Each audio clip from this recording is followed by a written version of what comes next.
to a brand new episode of Seize the Moment podcast. Today, we want to welcome back a very special guest. We have David Samson. He's Associate Professor of Evolutionary Anthropology at the University of Toronto and the author of Our Tribal Future: How to Channel Our Foundational Human Instincts into a Force for Good.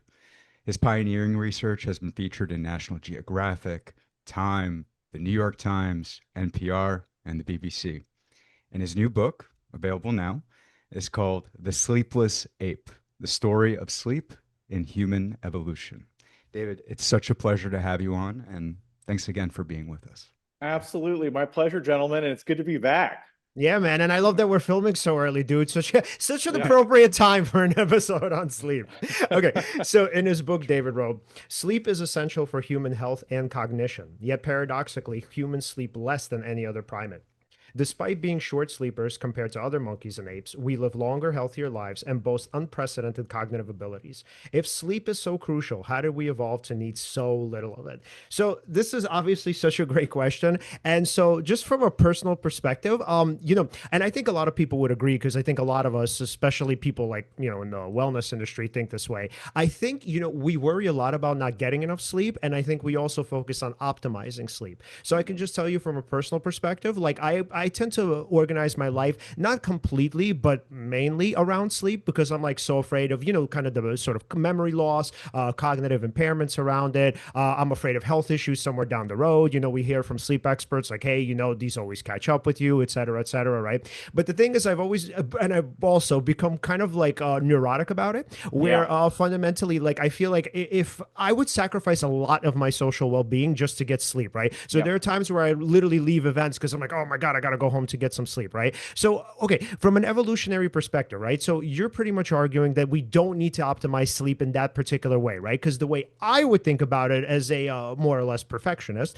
I would say, well, I really need to get that 7 to 8 hours, right? Because if I don't, now I become really fucking crazy and, kind of hmm obsessive, right? So hmm tell us why that's not the case. What have you learned in your studies about what sleep optimization actually is and why it's not so, I guess, rigid and not so black and white as we tend to think of it as? Okay. So that opening foray there are so many threads that we could pull and try and disentangle because it gets really at Yeah, the core of the book. yeah, And you're hitting both the opening theme of I think the best framing to tackle this topic. And you're also hitting the outro. Like, what does it mean for us to be a 21st century Homo sapien, hmm, given our evolutionary context? So we'll get to the optimism. Let's for right now, let's pin the optimization hmm, versus flexibility. This is the what I like to frame as the paleo gear and the optimal gear of sleep. And that's hmm, the reason why they're gears, is because once you master the fundamental principles of sleep and circadian rhythms, they're literally gears that, given your context, you can pull hmm, and optimize for what your goal is in the moment. Because Hmm. there's a friction between optimizing for health and optimizing for evolutionary fitness, that is Hmm. right, survival and reproduction of your kids. If you're like, no, I know my baby is crying right now, but I really want to optimize. I really want that 7.5 hours, right? That's a friction point. Like, what do you Hmm. do? Yeah. Because one is it's a pure trade-off relationship. So how we frame that's super important. So what we'll do is we will pin that, I think, until the very end, because we've got to cover so much more ground, but we hmm, will definitely circle back and we'll tackle that. Hmm. The opening framework, though, is that of the human sleep paradox. And it's exactly as you described. So maybe one good exercise for how we might approach this is, in fact, this is a challenge I'm giving for both of you guys right here. Hmm. Think about the moment that you were most sleep deprived in your entire lives. Hmm. Really, literally sit with this for a second, and Hmm. then tell me, as a matter of experience, right? Hmm. You're maybe you have some insight. You're on psilocybin, or you're in this peak meditative experience in Right. this state of sleep deprivation. As a matter of experience, what is this? What are the sensations in your body, your mind, your spirit when you're in this state of sleep deprivation? And we'll start there. Hmm. Do you want to go first if you have something? Because I do. mm.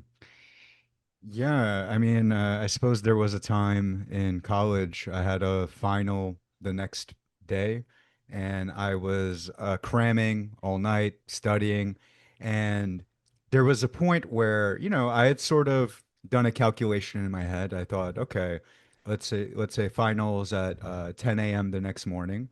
Right now it's 12 a.m. I'm going to, maybe cram, a few more, like maybe 2 more hours of sleep and try to get at least 6 hours of sleep. Yeah.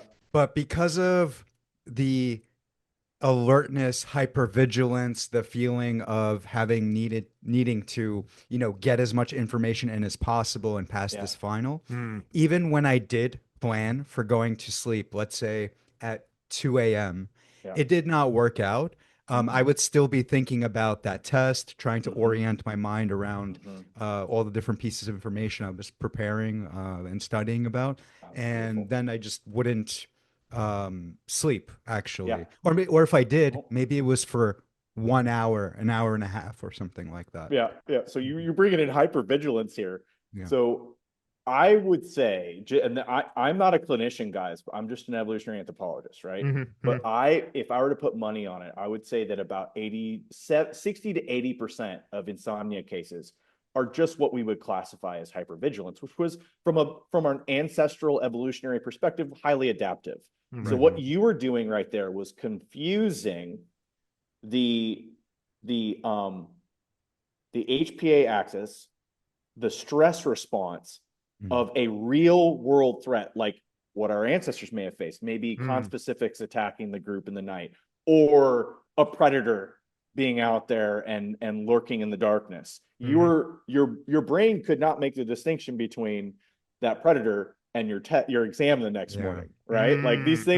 these things are mechanistically the same process in your brain because all we have is the hardware that we evolved with, Right. right? Mhm. At the end of the Right. day. Yeah. Mhm. So what can I ask you then? What was, as a matter of experience, you experienced the anxiety the night before? How'd you do in the exam? Mm.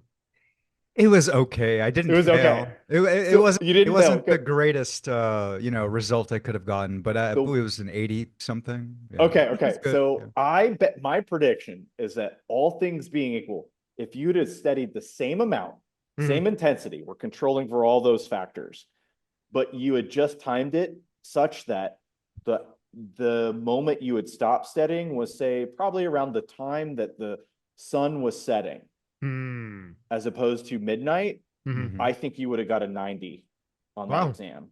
I think Hmm. I think it would have been that significant a difference. I actually ran a really quick back to the napkin stats test on I had a small class, it was my upper level 400 level class, and it's on sleep, Mm. evolution, performance in the 21st century. Mm. And I was in class final and I was looking at the people who looked most sleep deprived, and then I wrote down their names and then I looked at their scores.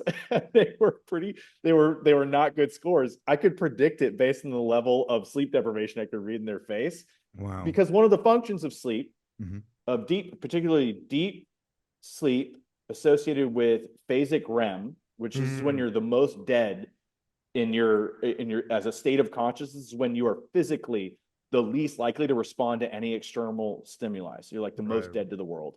And this has one of the biggest impacts on your capacity to synthesize information, consolidate memories, Yep. consolidate synaptic formation, edit out the bad stuff you don't need, and keep the good stuff you do need. Mhm. So I tell my students, procrastinate all day long, but definitely get 8 hours of sleep before that final exam. So you were talking about anxiety. You were talking about maybe perhaps lower cognitive performance as just an intuition there. Sure. How about you, Okay. Leon? Okay, Yeah, I got a great example. Okay. yeah. So when I was in graduate school at this point, so like I tried to do everything. So, as obviously you guys know, you both having gone to college and David, obviously you to graduate school. The point is to say, when you're in school, you're trying to kind of have somewhat of a social life, right? So there were these moments, fundamentally where I think a lot of us tried to kind of party, for lack of a better Mm-hmm. term. And we Mm-hmm. figured like, we're like, oh, well, we're smart and capable people. Like we could just go to class the next day. It sort of is what it is, right? So I remember one particular moment. Okay. Okay, so by the way, at this point, I'm incredibly arrogant, right? Not to say that it's tapered off as much, right? But I am like so arrogant. I'm like, I got this, right? I'm the type of person who, like, literally when I was in college, I would like get hammered and come to school with a hangover, and I'm like, I'm good. Like, this doesn't matter, right? Okay, so there was one particular moment in graduate school. So we had been like, I don't even remember where we went, probably some bar or something, but we had been like up pretty late partying, right? And then we have like a whatever it was, like an 8, 9 a.m. class or something like that. And so the thing is, we'd become a running joke, like that I would like fall asleep in the classes. But the thing is, again, remember at this time, I'm like, I got this. Like, it's not that big of a deal, right? Mm-hmm. So this is super important to this story because like my sense of self is so skewed at this point. And the problem is, let's say, because it was what it was, had it been different, I think I would have reacted differently to sleep. So this was at a time when I wasn't optimizing my sleep. Okay, so what happens, right? So we go out, right? We have fun, whatever, right? I come into class the next day. And then so I think I'm good, right? So I'm participating. I don't remember the conversation was about, right? But I feel like kind of like I'm in the flow, right? And so come to find out, right, that I'm actually saying a bunch of shit that doesn't even make sense, right? Yep. So then the professor like kind of calls it out. And so he says something like, hey, you kind of made this connection here, but I'm not really sure what you meant, right?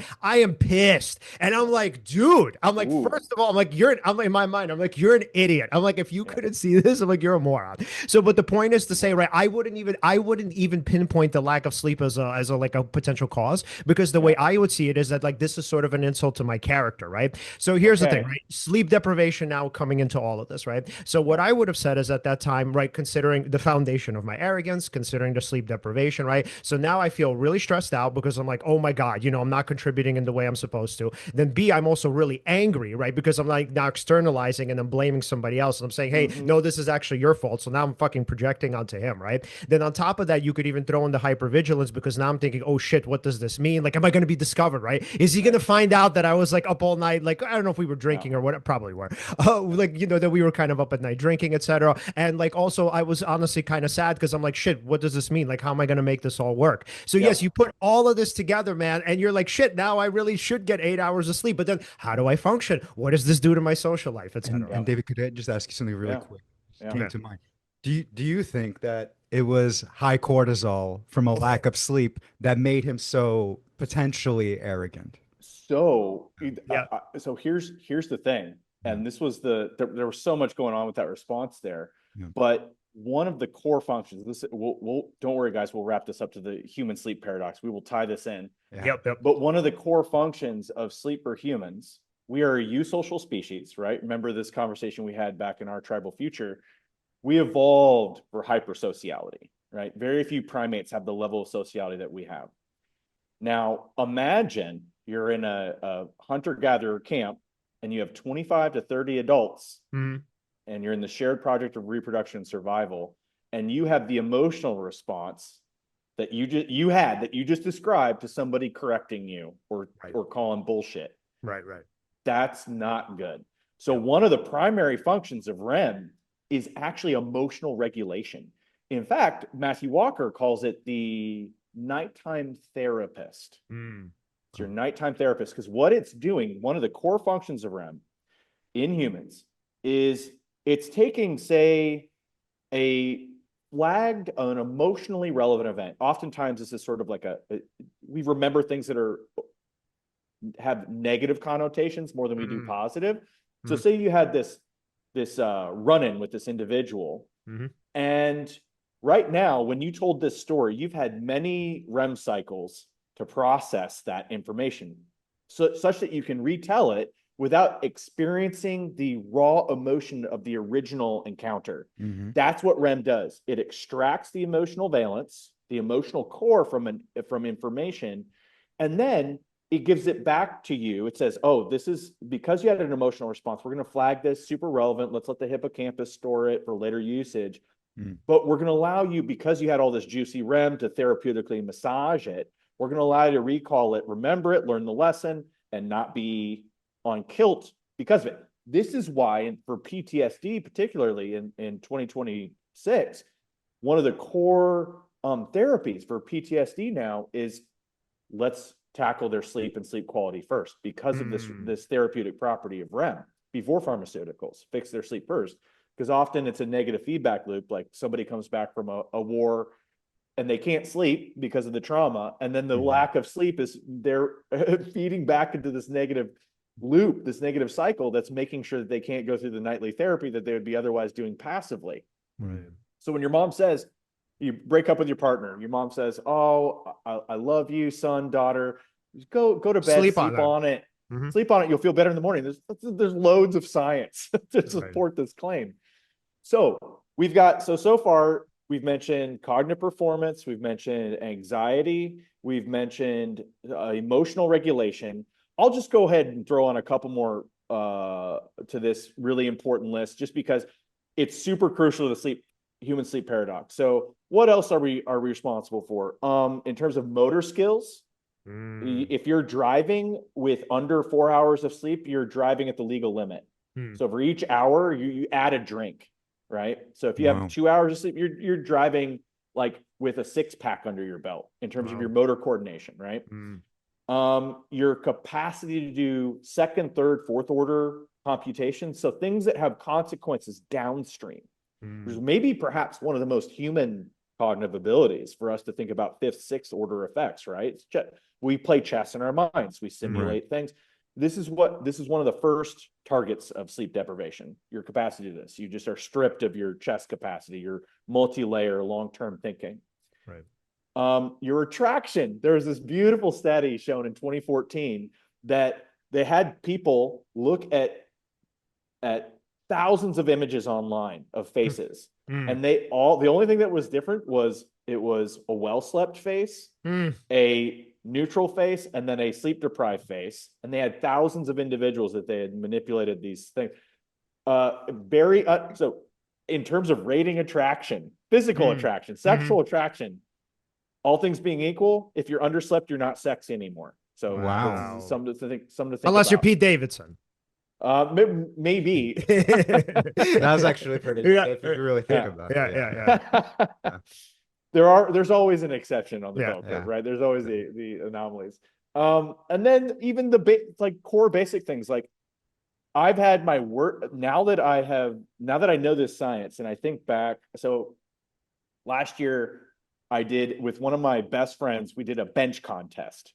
We had 1 year to throw up the biggest PR.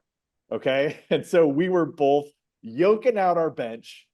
It's beautiful levels of shit talk to each other throughout the year. It was a friend. So we have an annual friend reunion. We got together. It was public amongst our friends. It's really just a male accountability group, right? And so we had this challenge, and it meant I was working out 6 days a week, and I was benching 3 or 4 of those days. The 2 biggest injuries I had all year to my pec, bench related, I can literally link them to me having under 5 hours sleep. It's just to the point where if I have under 5 hours sleep, I will go in, I might do something soft like run or stretch, but I am not doing a PR related heavyweight because it's almost a 1-to-1. I'm going to set myself back somehow. And the science shows physical injury much more likely under sleep deprived context. And then of course there's your immune function, right? So your immune function, you are 80% more likely to catch the rhinovirus common cold if you've been exposed to it, if you're under 6 hours of sleep, 80% more likely. And we've all had this, right? Like, you would have knocked out this cold, no problem, solo, no issues. This virus you would have destroyed if you had just had 8 hours sleep, right? And you know, when you went out partying and drinking the night before, disrupted your sleep. You wake up the next morning. By the way, feel it. Yeah. Fun fact: when I was in graduate school, I got sick at the most frequency, the highest 100%. rate. Me too. When I look back on it. So guys, this is the payoff here, right? Because we've gone through this set list of things that sleep is absolutely fundamentally crucial for in Homo sapiens. The paradox is, out of all the primates ever studied, and this is after controlling for phylogenetic relatedness, and you can, if you're interested in the evolutionary science of this, we can deep dive that too. We are the least sleeping primate of any. And when I say that, I mean by like a significant margin. But our sleep architecture it's not just the amount of total sleep duration that we've whittled off through space-time through the past 2 million years. It's also the kind of sleep we have. We've protected REM, and we've cut out non-REM. And the reason we can figure that out is through these really interesting phylogenetic statistical tests that we can do once we have total sleep times from as many primates as we do now. That was my graduate work, was racking up total sleep times and sleep architecture in a number of lemur species, orangutans, getting that primate sleep database big enough so we could run these really cool analyses that revealed to us a few years ago how special and how unique human sleep is.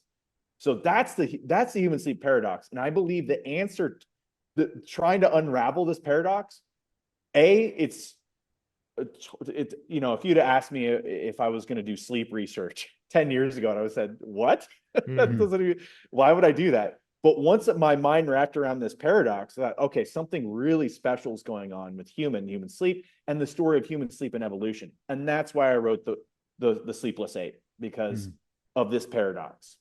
So so we finally answered the question of what is the human sleep paradox, and the floor is yours, guys, wherever you want to take it. I still think we should hold on let's still pin the paleo versus optimal, because that'll be a great, we still need more, we got more heavy lifting to do. Yeah. I'm just curious, if sleep is so biologically essential, why didn't evolution reward more sleep? Like for us. For us. Yeah, you would think, right? So this adds to the paradox, because like you think Homo sapiens, we do things bigger and better. We've got these big, meaty, expensive brains. Why wouldn't we sleep the most? Well, let's look at the primate that sleeps the most. It's the owl monkey. The owl monkey. Do you guys have any guesses as to how long the owl monkey sleeps in a 24-hour period? I cannot imagine. 18 hours?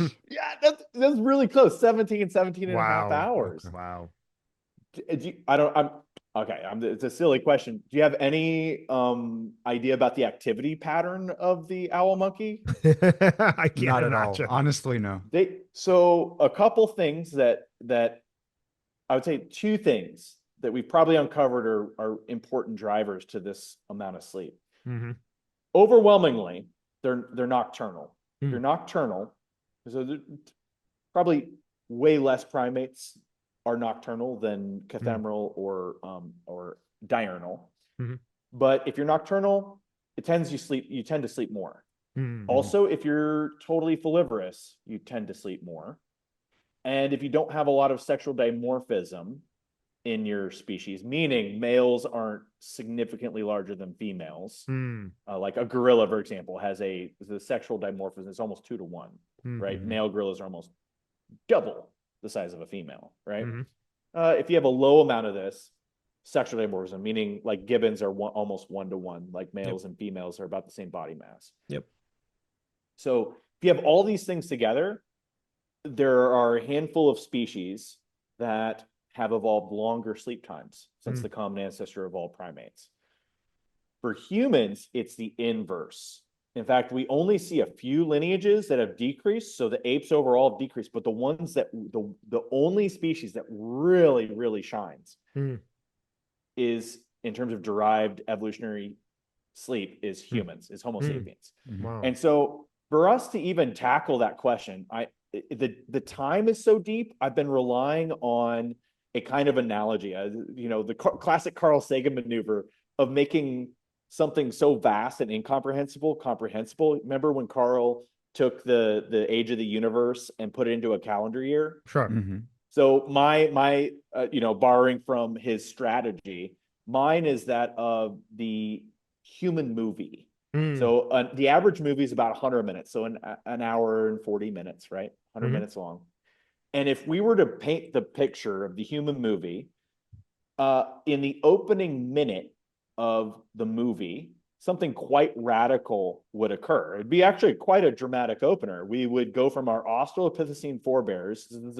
We're putting 2 million years into 100 minutes. So in that first minute, our Australopithecine forebears, which effectively are chimpanzees from the waist up, and facultatively biped from the waist down. So they're a little bit different from chimps. They could walk bipedally pretty comfortably. They're not valgus. They're not really like bow-legged like a chimp. But we know, we can infer that they still slept just like great apes sleep up in the trees, right? Because their phalanges were curved. They had these beautiful teardrop shaped torsos. Mhm. meaning and their scapula were really long, meaning they could slide their scapula back and arm hang for days. Like Mm. they can arm hang with one hand for I've seen them because I did wild chimp research.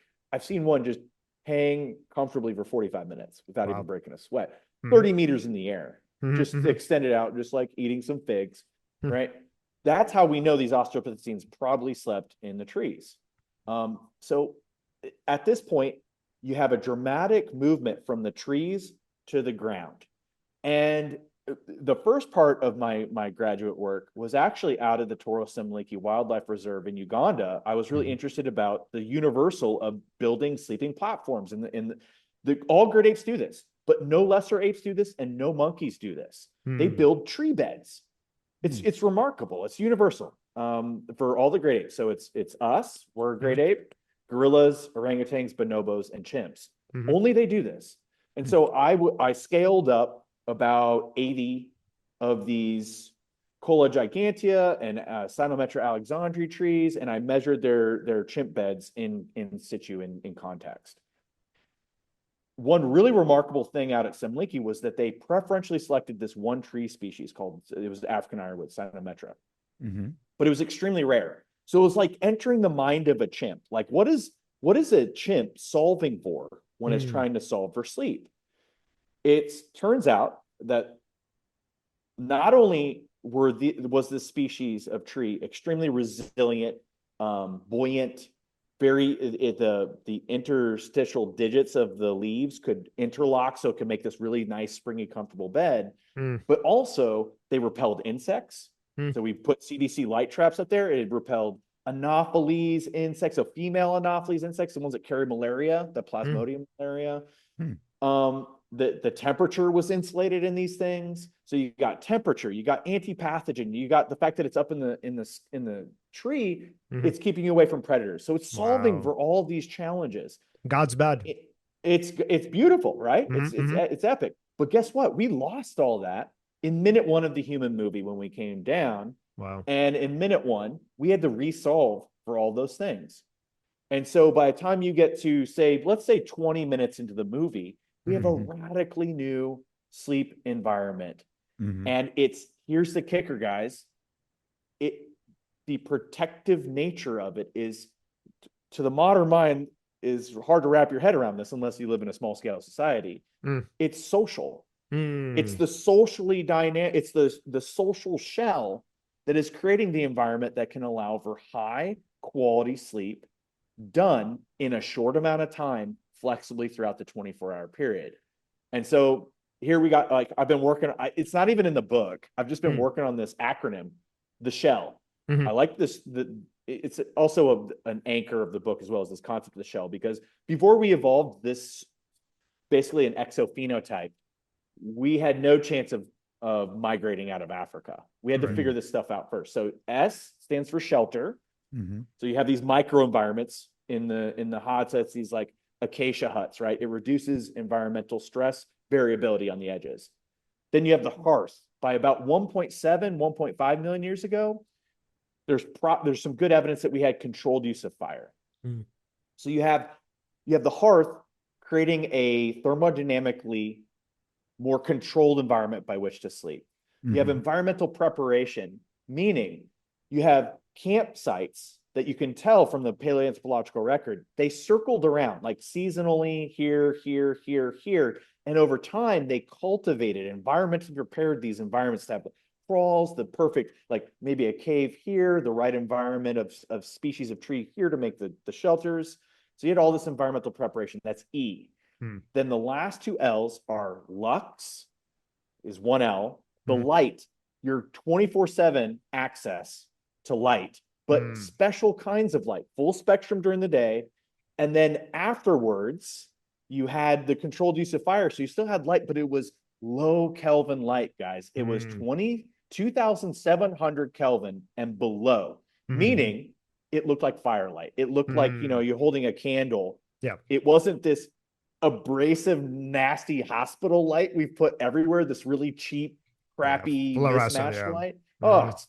horrible. You can actually look, you feel bad just being Dude, around wait, it. I hate have it. to say this to you. Yeah, Yo, jump in, man. I actually legitimately, like, I wouldn't say I get sick, but like I Yeah. get like mentally sick. Like whatever, Yeah. long story short, like when I'm in a hotel room that has fluorescent lighting, I literally Yeah. can't sleep. And I like hate it. people have never understood that. They're like, what do you care? What's the difference? I'm like, yo, I can't explain it, but there's something about me that I literally get depressed and I can't say why. I don't know if it I reminds you will, of oh hospitals, man, whatever, but I'm like, I here we go. literally get depressed and I'm like, yo, I can't be here. Can I just one Yeah. super quick thing? Oh yeah. There's a sauna near us.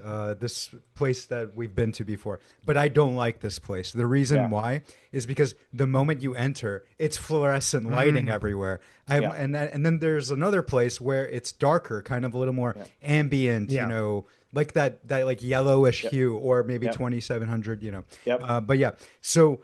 Yeah, I can't relax at the Yeah. at the other sauna. But yeah, I'm Yeah. sorry. Go ahead. Yeah. No, 100%, guys. We're popping open another tab here. Yeah, But yeah. don't worry, I'm keeping track. We're Love popping another tab, but the light thing is crucial. The way I'm kind of framing it now is the light that we're in is like fast food light. Mm-hmm. We've made it's cheap. So the reason why, and governments have been subsidizing it and making regulations to support it. The reason why it's widespread is because it's cheap and effective, Yeah. right? To light the environment. But it is incredibly, I'll say it's very poor nutrition. It's like fast food light. It's when you look at full spectrum light, there's a beautiful array that occurs when you get full spectrum light.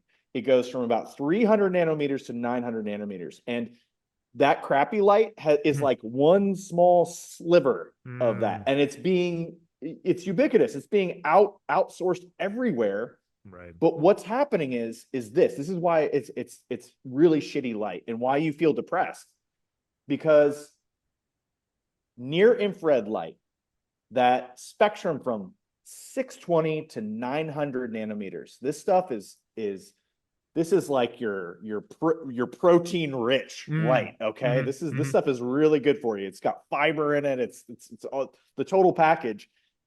It actually, in your mitochondria, in your cells, if one of the driving factors is cytochrome C oxidase, and there's an enzyme transport chain. It's the concluding part of the enzyme transport chain that literally allows your cell to breathe. It turns oxygen into water, and your cell breathes. And what does it produce? It produces ATP, your physical energy, that thing that allows you to do things in the world. And say, maybe as a matter of experience, it might be the difference of feeling weird and depressed, or energized and happy. Right? Like that's how this stuff manifests, as just feelings and sensations, but it's fucking light. Sorry. It's light. No. It's like, what's your light diet, right?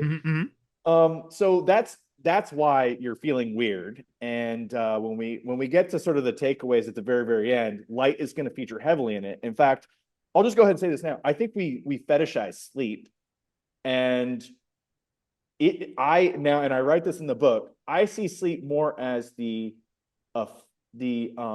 effect, not the cause. Right. And I think the cause is our circadian function. Right. And I have a lot to say on that. But first, I'll finish out the shell, because this gets to your original question of like, what's going on with humans. And so we had this light, the lux, ambient lux, right? Totally different than what you and I experience on a day to day. And then finally, the final L in the shell is lookouts. We had eyes around us at all times. And it's not like you even needed the sentinel to have the spear outside the camp zone. It doesn't work like that. When I was with the Hadza, you felt perfectly safe. It was an incredibly dangerous, dynamic environment. But when you were in that camp, you felt perfectly safe, because just by a matter of asynchronous sleep, there was somebody awake at any given time. There were brothers smoking by the fire. There was maybe a mother breast sleeping with her kid. There were grandparents there that went to bed at 7 maybe and were up at 4 or 5. There were the teenagers that were up partying till 3 in the morning, and then so like, obviously you don't have to worry about predators then. They're totally jacked into the system. And then the grandparents take over organically when the kids go to sleep, right? So we had lookouts, and that's the shell. And it's I dropped this really complicated word, exophenotype.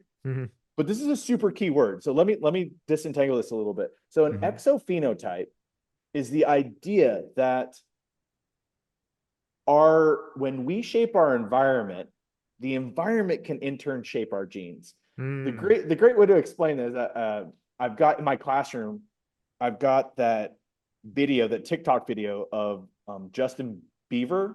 Bieber? You should check that. Yeah, Beaver. Yeah. You should check this guy out. It's just a cute domesticated beaver that runs around this lady's house, building dams everywhere. Right. And this is a perfect example of, okay, so this beaver has a drive, a genetic predisposition. It's not this beaver's choice. This beaver's going to build a dam. Right. It's not it's compelled to do it. Yeah. And when in a natural environment, what this creates is a dam. And what the beaver is doing is creating a high energy environment and a low energy environment. And the beaver can do different things in these environments. It'll hunt and forage in the low energy environment it just created. And so this feedback loop means that the socio-technological innovation of the dam itself is feeding back into the genes of the beaver, because now it can adapt to a low energy environment that it can make at will. That is the human sleep story. And that's the answer to your question, is how could humans do this? Because we do everything bigger. How could we reduce sleep? We created a sleep exophenotype, the shell, at 20 minutes into the movie of the human story, that allowed us, without we could have never left Africa and never become one of the most successful species the planet's ever known. Wow. Yeah. I should ask this. So in modern culture, right? At least for us, maybe for us, like when we think about, what does it mean to have good sleep, or what's expected of us in regards to sleep? Usually you consider circadian rhythms. You go to sleep when it starts to get dark outside. You rise when when the sun starts to come up. You ideally go outside, get some sun also in the morning, that sort of thing. So we're expected, 7 to 8 hours of sleep usually, and usually continuously. But I suppose, what did you notice? Because what's interesting is we evolved for efficient sleep, right? Yep. So our conception is 7 to 8 hours and with no interruption stillness. Right. Yeah. But in regards to your experience with the Hadza, what did you notice about their sleep patterns, and were they doing it in an efficient way? Right. Oh, let me just add to that, right? So again, going into the wellness industry, right? So we have this obviously idealization of like these Aboriginal, like maybe primitive, whatever cultures, right? About what sleep. We'll just say small scale. Right. So right. Small scale. Yeah. And so you have this kind of idealization of what it's like to be in those societies, and the kind of ideas to return back to them, right? We need to return to our roots, right? So can we also incorporate that into the answer? That too? makes sense. Yeah. Okay. So that actually might get us back to the paleo versus the optimized, actually, quite nicely. First, though, let me answer your question about conceptions of sleep in the Hadza. Like, was it this lie down and die model of sleep we've adopted in the global north and Western post-industrial cultures? And I can say unequivocally, it is radically different sleep, but in ways that you might be actually kind of surprised to find. So let's start here with the sleep epidemic hypothesis. So there's just been this running, you get into you brought in the wellness industry, right? In anybody's health feed, they're going to get a ton of stuff about, we're experiencing the worst sleep ever. We've got these LCD screens. Our technology is ruining our sleep. Our society is ruining our sleep. And they'll quote things. So the CDC came out in 2014 saying we were in a sleep epidemic. Painting this picture as like that our sleep was in a dystopian nightmare level. Like no horde of humans have ever slept this bad, right? That's basically what their report was. 50 to 70 million Americans diagnosed with sleep disorders, et cetera, right? at this point, I was just on the cusp of I had just done research with the Malagasys, a small scale society in Mendana, Madagascar. And then I was just doing the Nat Geo funded work with the Hadza.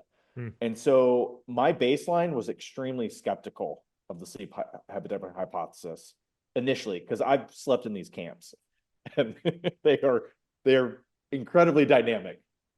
And monophasic sleep is not necessarily the default sleep in these camps.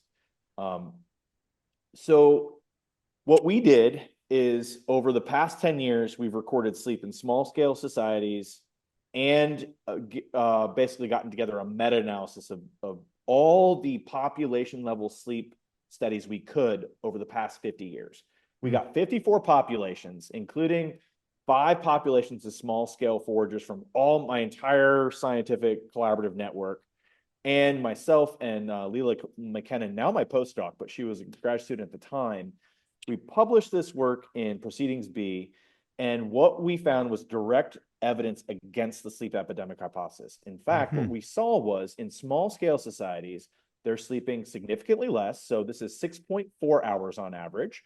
In the large scale societies that you and I sleep in, the average was 7.1. When you look at sleep efficiency defined for your audience is the amount of time you are asleep when you are in bed. So if your sleep efficiency is 99%, that means you sleep by the time when you get into bed and you get out of bed, you slept 99% of the time that you were in bed. The National Sleep Foundation, it suggests a sleep efficiency of 85%, and that's healthy. If you sleep above 85%.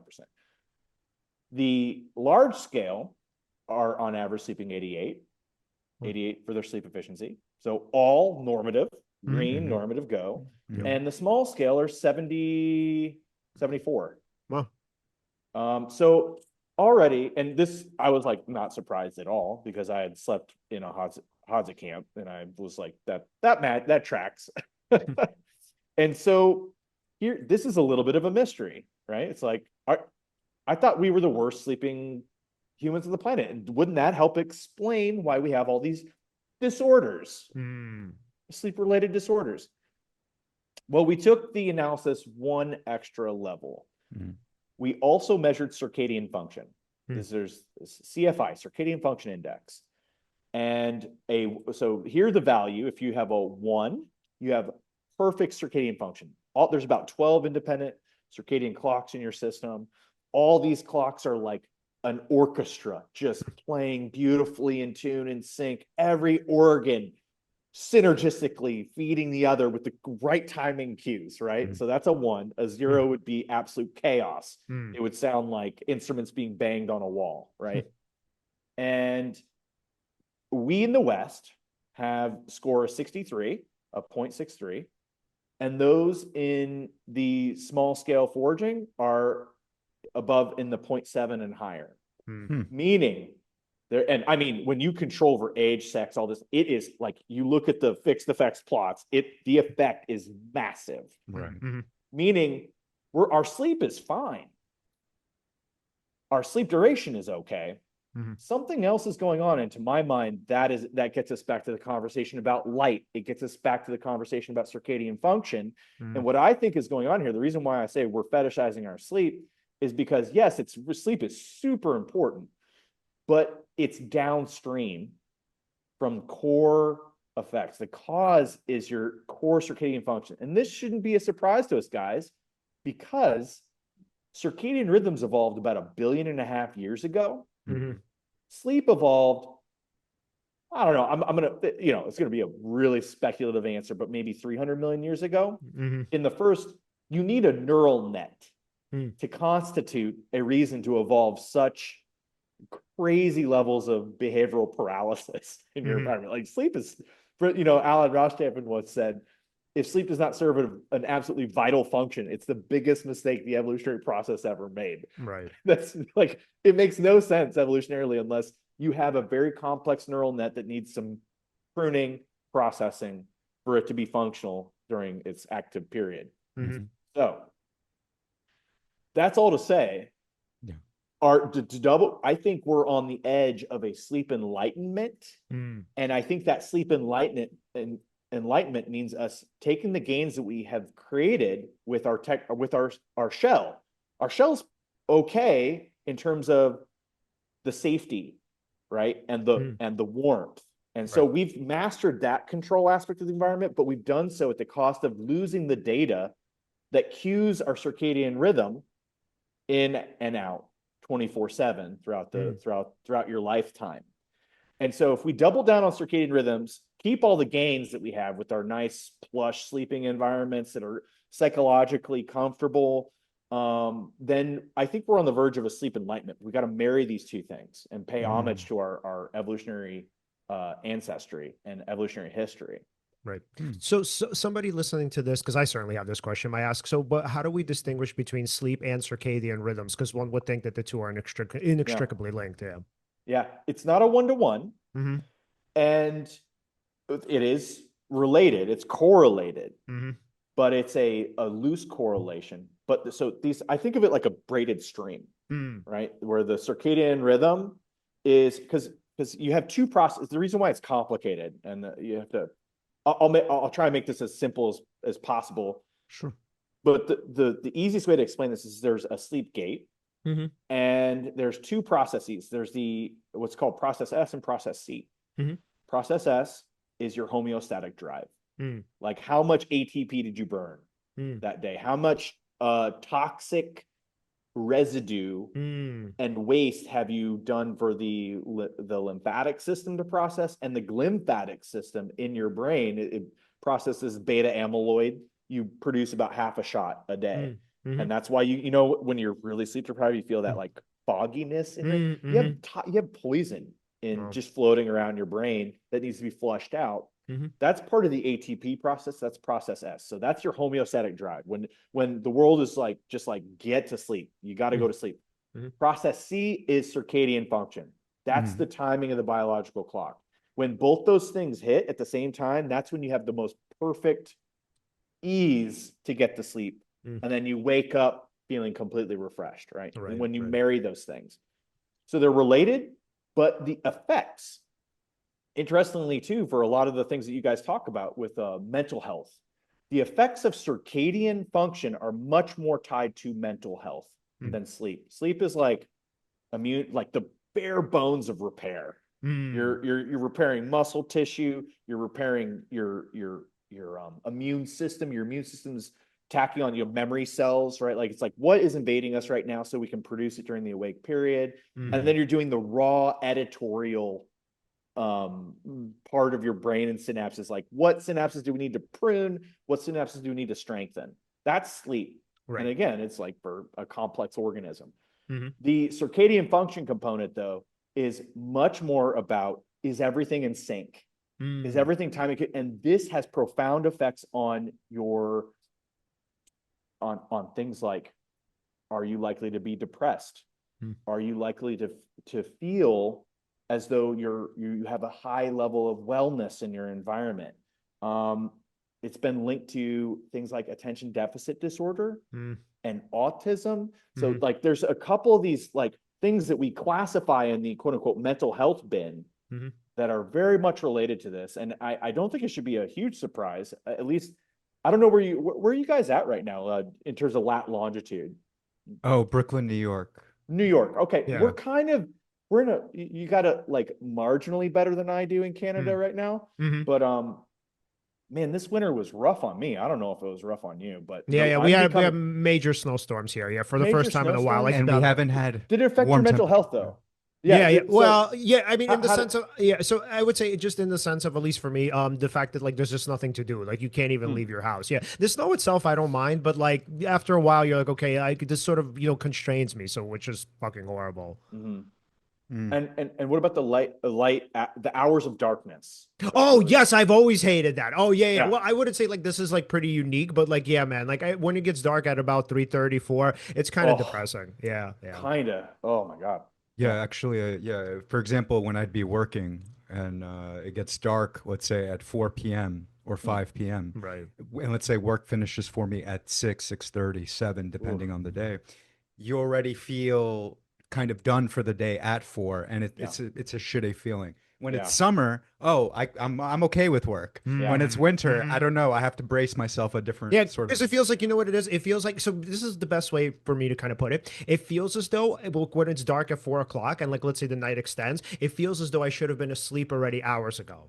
Mhm. Yeah. Absolutely. And so I mirror all those personal Mhm. feelings about the late night. One thing though, as a dad now that Mhm. we are, Right. I go to bed. Right. So I go to bed at like 8. Mhm. We get ready for bed at the late 8s. Right, So right. by 9, we're already on our way. Yeah. And so my wake up, because of Roland, my wake up was 5:30 to 6:30 every morning, and sometimes even a little bit earlier. And this winter was, I mean, I definitely was depressed. Yeah. I mean, it was Oh, like when you're man. waking up at 5:30 and you don't have daylight for another 3.5 hours, guys. That's wild. We don't That even have that here. that was Yeah, wow. so hard. Oh man. Oh man, compared to like now, it's like 5:30. My Yeah, son yeah. gets up and there's like a ray of light piercing through the window, and I'm like, Right. oh, Yeah, thank yeah. you, thank you. Right. Yeah. So it's, all that's to say, what I think is going on, and let me finish the movie metaphor here. This is Mm. the perfect timing. It'll wrap it up really, really nicely. In the last, so we had, minute 1, the social jump. We had minute 20, the sleep exophenotype. Let's fast forward to the last 30 seconds of the movie. Mm. So that's at 10,000 years ago. You have sedentary society evolve at scale, Mhm. first in little clumps and then all over the world. Mhm. And that was the first mismatch, right? Evolutionary mismatch. This is the idea that we're evolved for how things were, not how things are, right? Right. And so we had that first mismatch. And then with 2 seconds left, we had the invention of the light bulb, Mm. meaning no longer did you have that nice Kelvin, Sure. 2,700 below after the sun went down. You Mhm. had full spectrum all night, 24/7. Mhm. And then in the last half second of the movie, you introduce the cell phone. Mm. And not only is it pumping blue wave light, which inhibits melatonin production, it's pumping all that. And so it's inhibiting this really core regulatory function, but it's also throwing you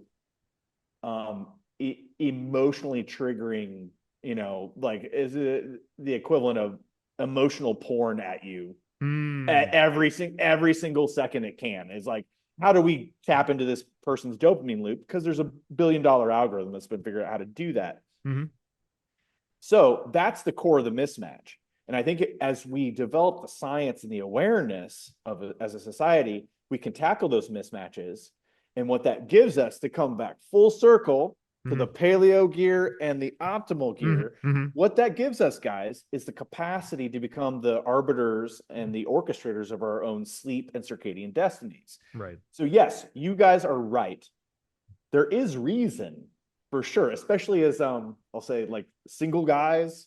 Mhm. There's definitely reason to be like, oh, if I optimize my sleep, I could add 5 years to my health span. Mhm. You know what I Mhm. mean? Mhm. And the science shows unequivocally, yes, you Mhm. Mhm. absolutely will. Mhm. And if you live like a Benedictine monk or like Brian Johnson, right? Mhm. If you live Mhm. like that forever, Yeah. you'll tack on some solid Mhm. health and cognitive, we'll say, mileage to your life. Right. Right.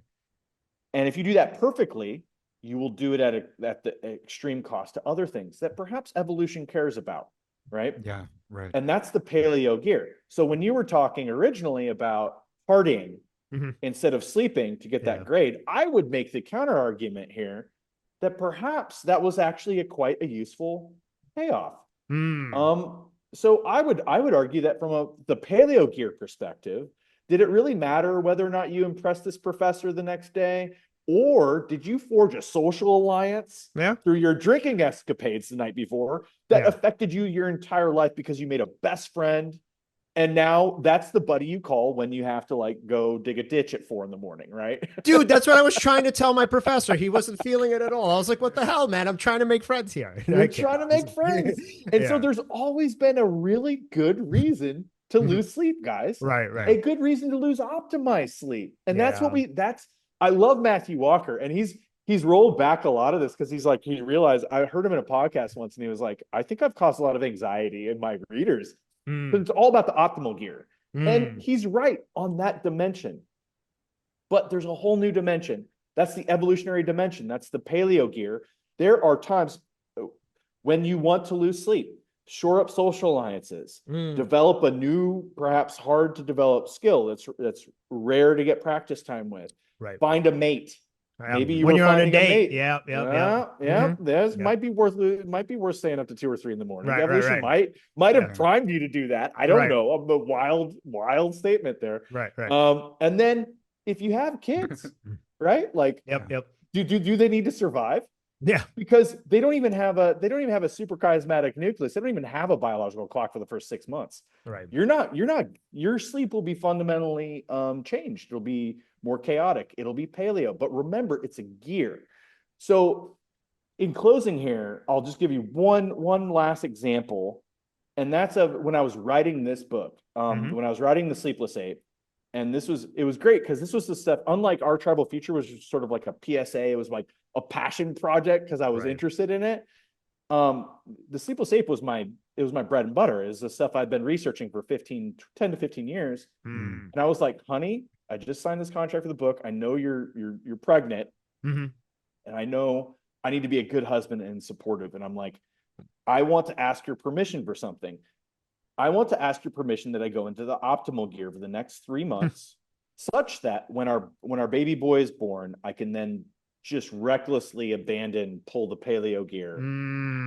And she gave me the green go. And she's like, okay, which meant, no date nights. No, I was Brian Johnson, the monk, right? And I was those writing sessions. If I wrote 7 days a week, but I protected my focus fortress, which was my circadian rhythm, my sleep-wake gate, perfectly synchronized and optimized for maximum cognition between the hours of 8:30 to 12:30. I could write 2,000 to 4,000 words in that 4-hour period because I was humming. But if you threw one wrench into that system, gone. It's gone. So it just needs to be perfect, right? That's the optimal gear. And so she let me do that. I did that. And I was 100% present and just pulled the paleo gear and just went full in on the 24-hour chaos as soon as my son was born. And I looked back, the reason how I developed this skill is I have best friends that I love, right? And we did the exact same thing you were describing at college. We did that stuff. And so it's part of our culture. Yep. And I can go several months being like, guys, I'm in the weeds now. I'm sorry if you don't hear from me. I will make it up to you. And I do. And I pull that paleo gear for a couple weeks. We hang out ritualistically at certain times and I make up for it. Right. And yeah, I'm losing a little bit of health span. I know it. Right. But that is the price to pay to be a well-rounded Homo sapien. Sleep is not everything, So anyway, this is the message of the Sleepless Ape.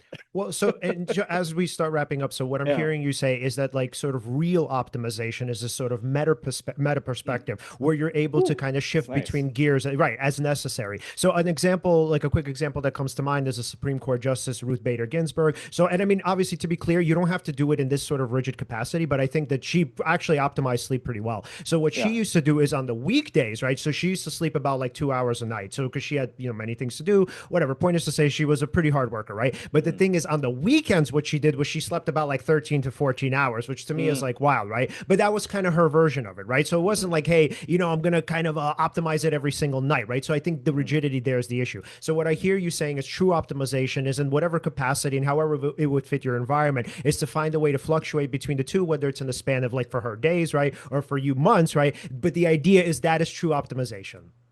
I wrote down the meta perspective as the real optimization. Yeah. That's it.